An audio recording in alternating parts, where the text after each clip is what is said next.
Kalau mau kampanye mencari suara itu bukan di kampus, tetapi ada di banyak politisi itu semenjak dia dilantik sampai habis masa jabatan itu tidak pernah bersuara.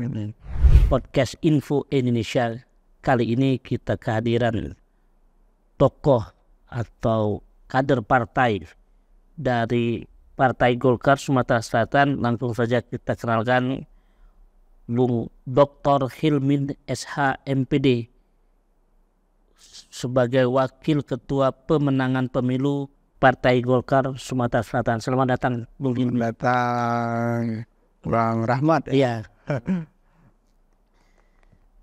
Mungkin langsung saja kita bahas nih soal koalisi dulu.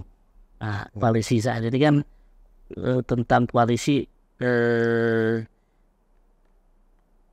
Indonesia Maju. Ini Golkar kan masuk di koalisi Indonesia Maju. Iya. Iya, Pak Prabowo dan Gibran. Kemarin sempat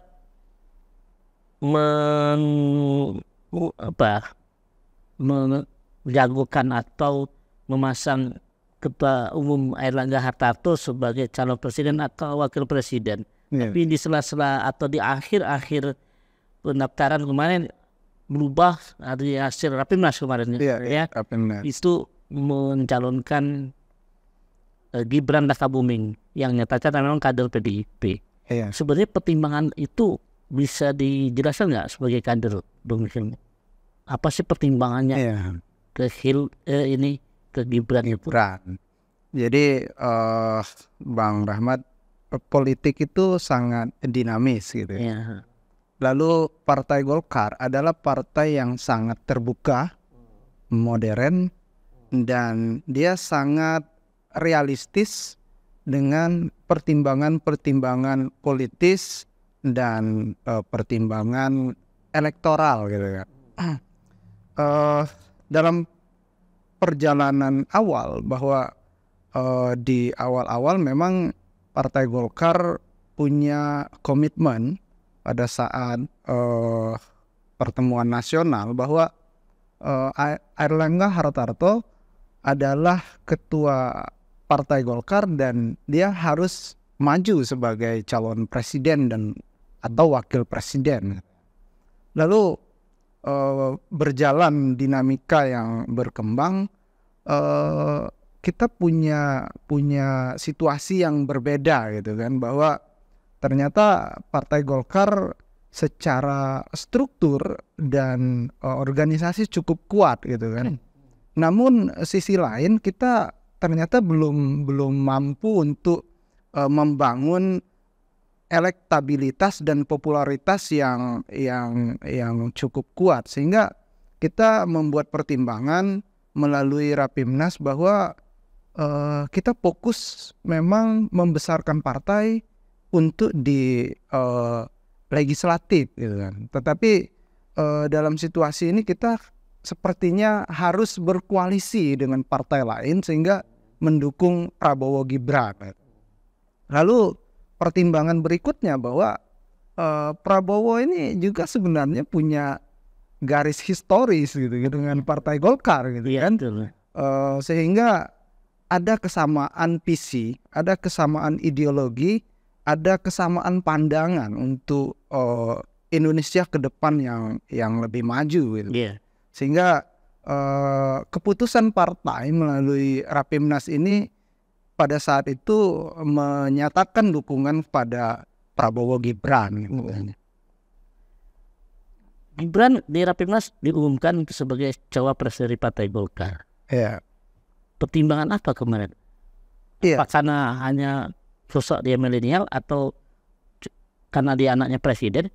Partai Golkar. Jadi pada saat itu memang komunikasinya itu Ketua Umum kita Pak Airlangga cukup intensif lah dengan Pak Prabowo gitu kan, bahwa 2024 kita harus membangun Indonesia ini secara berjamaah lah gitu. Nggak boleh kita sendiri-sendiri gitu. Dan sejarah Partai Golkar juga cukup konsisten mendukung Pak Prabowo. Lalu hadirnya Gibran itu sebenarnya ada pertimbangan analisis politik bahwa harus ada tradisi politik baru, gitu. Menghadirkan generasi muda, generasi yang tidak terkontaminasi dengan problem masa lalu, baik itu problem politik, problem moral, problem hukum, gitu kan. Sehingga Gibran ini menurut pandangan kami membuat tradisi baru, menghadirkan kembali generasi muda bahwa berpartisipasi aktif di kancah perpolitikan itu sebuah keharusan, karena era anak muda hari ini dari data menunjukkan bahwa generasi milenial dan generasi Z itu mendominasi pemilih, ya, pemilih di pemilu 2024 ini. Sehingga kalau saya menyimpulkan bahwa pasangan Prabowo Gibran ini dua kombinasi yang sempurna. Prabowo dia memiliki hari ini, gitu kan.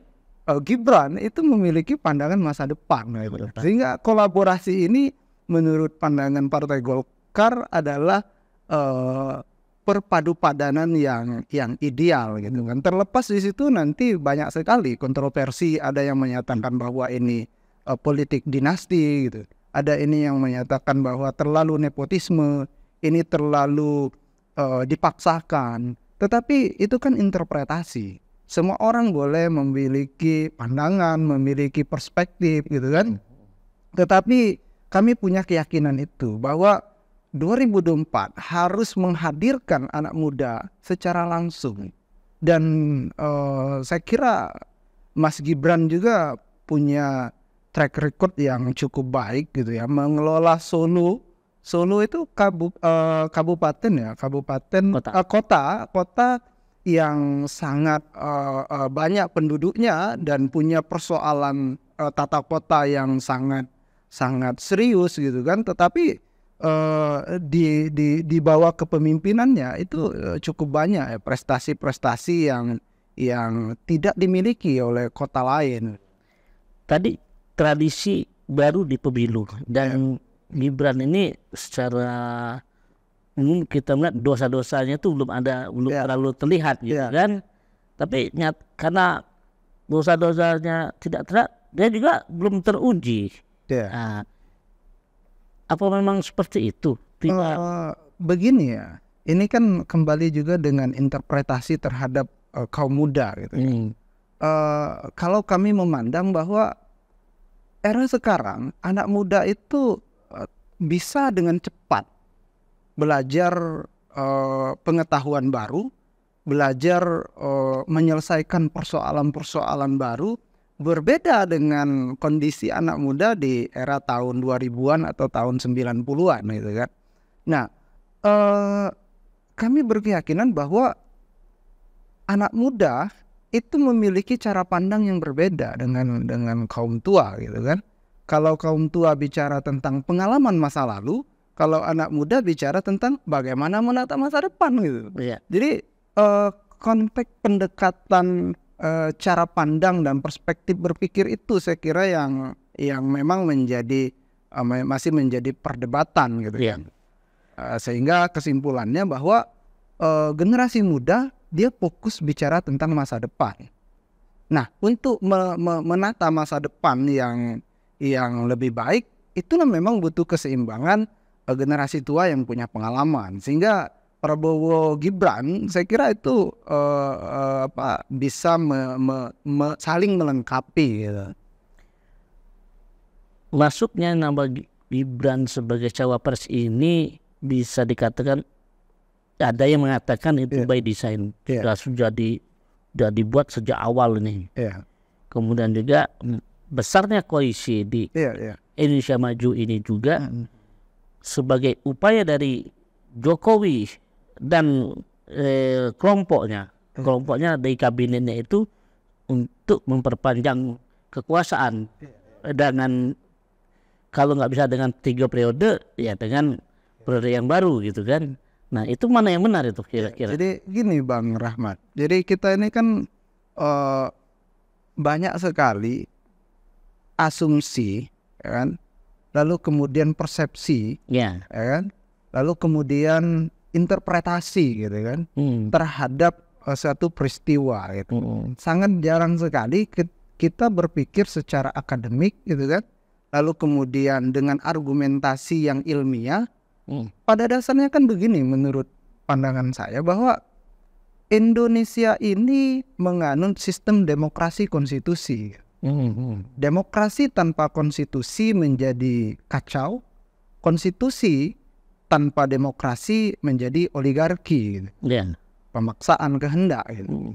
Sehingga dalam narasi-narasi tudingan bahwa ini adalah by design gitu kan, saya kira itu tidak cukup kuat argumentasinya gitu.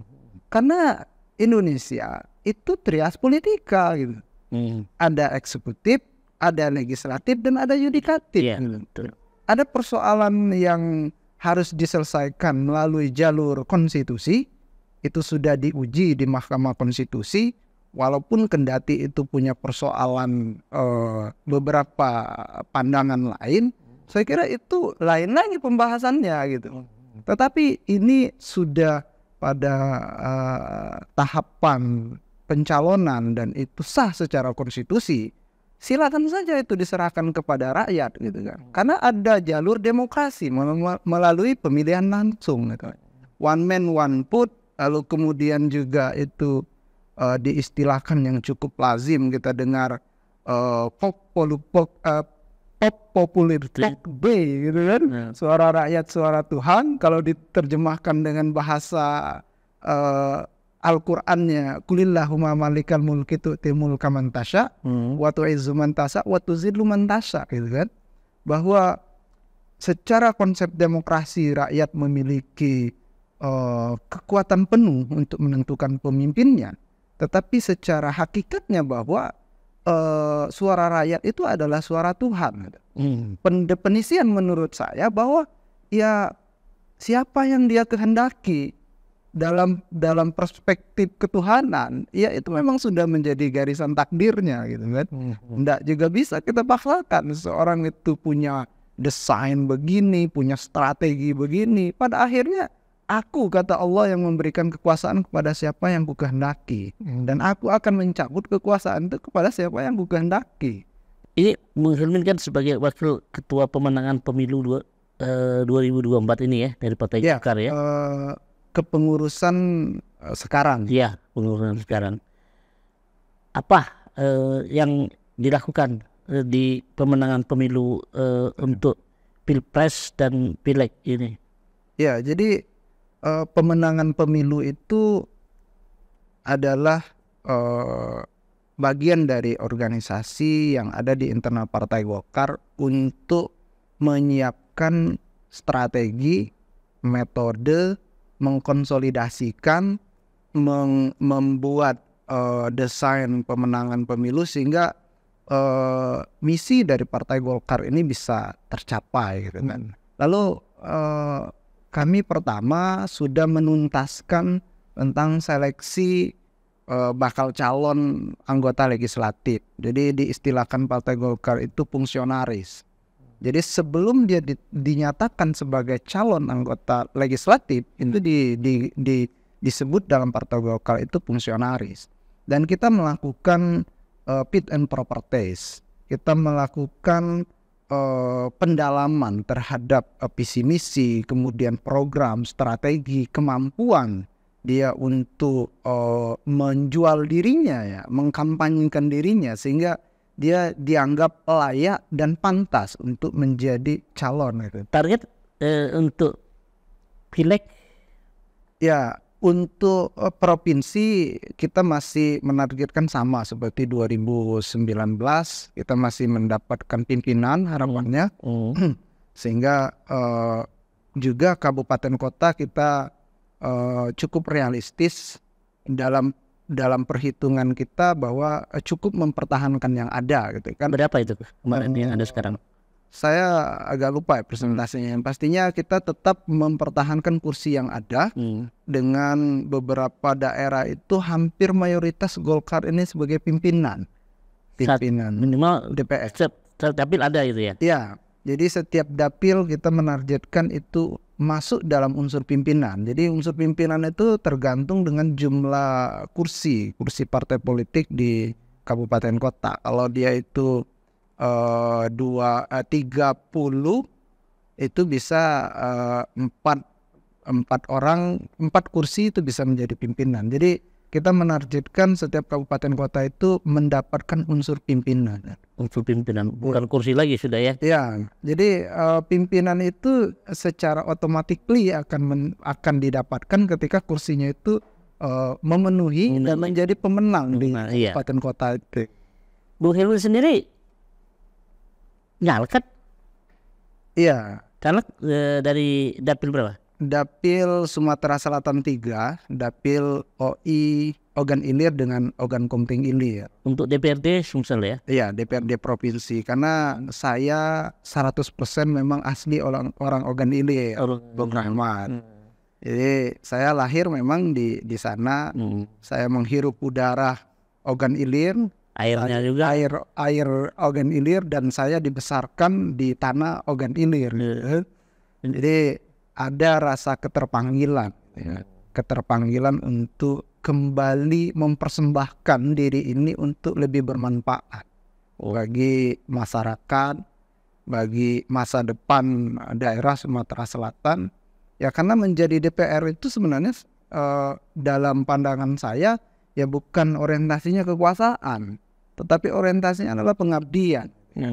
Karena saya merasa kalau saya hanya menjadi dosen itu rasanya kurang terlalu maksimal. Dosen di kampus kami Institut Agama Islam Al-Quran Al-Ittifaqiyah Indralaya.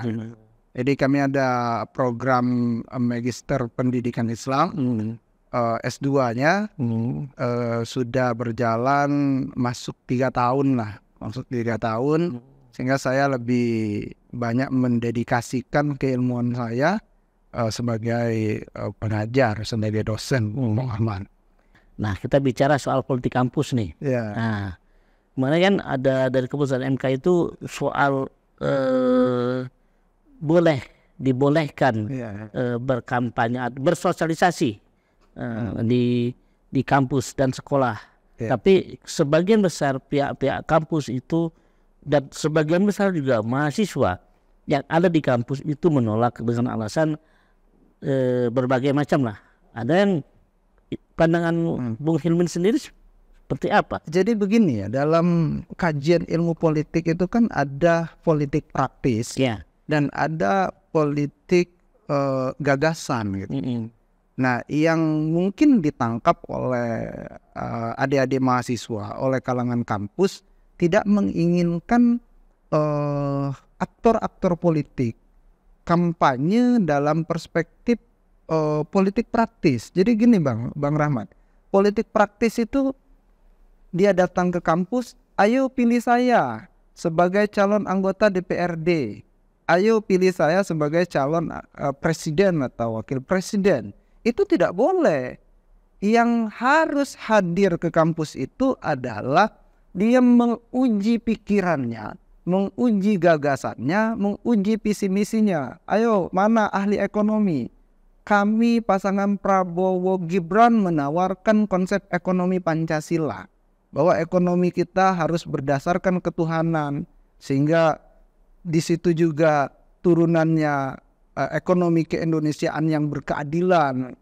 Itu harus. Karena siapa yang bisa menguji pikiran, menguji ide konsep dari para calon anggota legislatif dan calon presiden atau calon kepala daerah. Jadi saya kira memang perlu diluruskan itu. Karena tidak mungkin orang-orang yang tinggal di desa, yang latar belakang pendidikannya tidak mumpuni untuk menguji, membedah visi misi. Jadi hadir ke kampus itu bukan membawa atribut kepartaian, bukan lalu kemudian mengajak ayo coblos saya. Dan itu saya kira memang tidak juga akan efektif. Berapa banyak sih warga kampus? Ya kan? Kalau mau kampanye mencari suara itu bukan di kampus, tetapi ada di tempat-tempat pemukiman warga. Tetapi kampus itu menjadi alat pisau analisis, alat bedah terhadap gagasan pemikiran. Ayo kamu menawarkan bahwa ada konsep sekolah gratis, berobat gratis, kemudian Prabowo menawarkan makan siang gratis untuk anak sekolah. Apa landasannya gitu? Landasan filosofisnya apa? Lalu kemudian landasan sosiologisnya seperti apa? Dan apa sebenarnya korelasinya? Mungkin di situ Pak Prabowo bisa menjelaskan bahwa angka stunting kita masih sangat tinggi. Kemudian serapan anggaran stunting ini terlalu birokratis dan tidak efektif sampai ke bawah, sehingga dia langsung memangkas mata rantai birokrasi itu. Nih langsung serahkan, karena menurut hasil survei 50% anak yang datang ke sekolah itu tidak sarapan dan mereka itu makannya tidak terpenuhi. Bagaimana pertumbuhan otaknya, ya kan? Kalau nutrisi otak itu tidak tercukupi. Saya kira gitu Bang Rahman, bahwa harus dilihat ya. Kalau politik praktis saya sepakat tidak boleh. Tetapi kalau itu menguji tentang visi misi itu harus. Karena kampus itu tridharma perguruan tinggi. Dia bukan hanya mengurusi pendidikan, tetapi juga dia melakukan penelitian dan pengabdian masyarakat. Apa yang dilakukan teliti? Seluruh bedah program visi misi, calon kepala daerah, calon presiden, anggota legislatif, itu harus hadir dulu ke kampus. Kalau dinyatakan kata kampus menurut dari berbagai macam ahli dan pakar keilmuan, layak memang dia. Memang teruji konsep visi misinya. Programnya memang realistis dan ilmiah. Saya kira itu bagian dari pendidikan politik, Bang Rahman. Di Sumatera Selatan ini sudah ada komunikasi antar koalisi partai pendukung. Sudah, kemarin sudah bertemu di Hotel Exelton, itu diketuai oleh Pak Mawardi Yahya dari Gerindra. Semua partai politik sudah satu meja membahas tentang skema strategi pemenangan, menargetkan Sumatera Selatan ini tetap menjadi pemenang Prabowo Gibran ya. Kalau dilihat dari data sebelumnya sih memang Sumatera Selatan bagian dari lumbung suaranya Pak Prabowo gitu. Pesaing terdekatnya siapa di Sumatera Selatan? Anies atau Ganjar? Ya saya kira semuanya itu dekat. Tidak boleh. Maka saya sering katakan dalam rapat, satu kali kita merasa menang itu sebenarnya awal dari kekalahan. Tidak boleh lengah, tidak boleh abai, tidak boleh menyepelekan lawan gitu. Sehingga kita lebih terukur, lebih sistematis, dan gerakan kita bisa dievaluasi. Maka saya bilang untuk mengkampanyekan presiden ini juga butuh juru bicara yang memang dia bisa menarasikan, menerjemahkan program visi misi ini kepada masyarakat, dan masyarakat bisa memahami dengan bahasa kerakyatan. Apa yang ditawarkan Prabowo Gibran nih untuk masyarakat Sumatera Selatan? Ya, itu kan tetap kita selaras dengan program visi misi yang sudah ditetapkan, yang diserahkan kepada KPU, bahwa domain terutamanya adalah pelayanan sosial dasar. Jadi pelayanan sosial dasar ini kan pendidikan, kesehatan, kesejahteraan gitu. Bahwa pendidikan, Pak Prabowo mengusung program untuk menambah sekolah-sekolah yang berkualitas gitu. Sehingga lembaga pendidikan itu punya akses yang mudah gitu kan, lalu itu bisa dijangkau harganya gitu kan, tidak terlalu tinggi biayanya, lalu kualitasnya juga sama. Jadi kita ini kan masih punya problem yang sangat banyak di urusan pendidikan ini. Kualitas pendidikan di perkotaan tentu itu berbeda dengan kualitas pendidikan di pedesaan. Nah, Prabowo Gibran menginginkan ada pemerataan itu. Lalu di bidang kesehatan tetap melanjutkan BPJS, dan lebih dari itu memaksimalkan akses pelayanan. Jadi kita ini memang soal pelayanan kesehatan ini masih banyak masalah itu.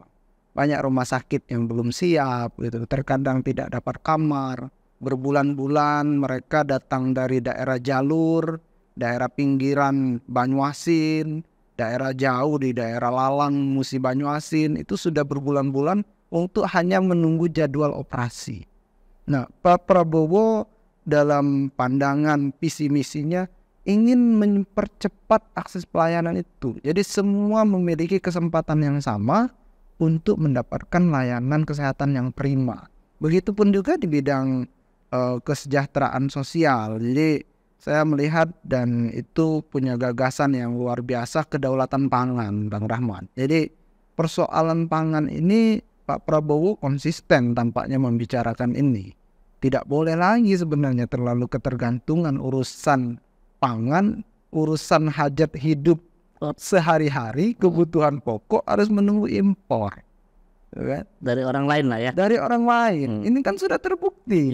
Dengan situasi kacaunya perang di Ukraina, kita kan agak sedikit terganggu juga pasokan gandum. Gandum, ya betul. Nah, Pak Prabowo tampaknya menginginkan bahwa Indonesia harus berdaulat secara pangan. Maka program pengembangan sawah itu tertulis di dalam program Prabowo Gibran gitu kan, sehingga Indonesia tidak tergantung lagi urusan pangan dengan negara lain. Baik, banyak sekali yang disampaikan oleh Bung Hilmin terkait Pilpres, kemudian juga Pileg juga pencalonannya, ya, apa yang visi misi dari beliau, tokoh muda yang memang ternyata cukup banyak ilmunya. Mungkin ada bisa disampaikan pesan kepada pemirsa Info Indonesia. Iya, saya kira ini media yang sangat dibutuhkan oleh publik sebagai penyeimbang, sebagai jembatan informasi masyarakat untuk menyampaikan aspirasi, sekaligus juga ini tempat untuk membedah pikiran para politisi. Jadi saya kira semoga media ini semakin maju, semakin baik. Lalu yang berikutnya, pemilu 2024 ini saya kira penting bagi kita untuk menjadikan ini sebagai ajang gagasan ide dan perang visi misi gitu kan. Stop kita bicara tentang politik identitas yang orientasinya adalah disintegrasi gitu kan, memecah belah masyarakat, memecah belah umat gitu kan. Sehingga perdebatan kita itu adalah perdebatan yang berkualitas, bukan perdebatan yang mendiskreditkan suku tertentu, agama tertentu, kelompok tertentu. Sehingga kita berharap 2024 ini melahirkan pemimpin masa depan yang benar-benar bisa menyelesaikan permasalahan-permasalahan kebangsaan kita. Terutama juga anak muda, Bang Rahman. Jadi saya melihat hasil survei juga memang kelompok milenial dan generasi Z itu kan masih banyak yang apatis dengan urusan politik. Padahal sebenarnya pangkal masalah kita itu ada di urusan politik.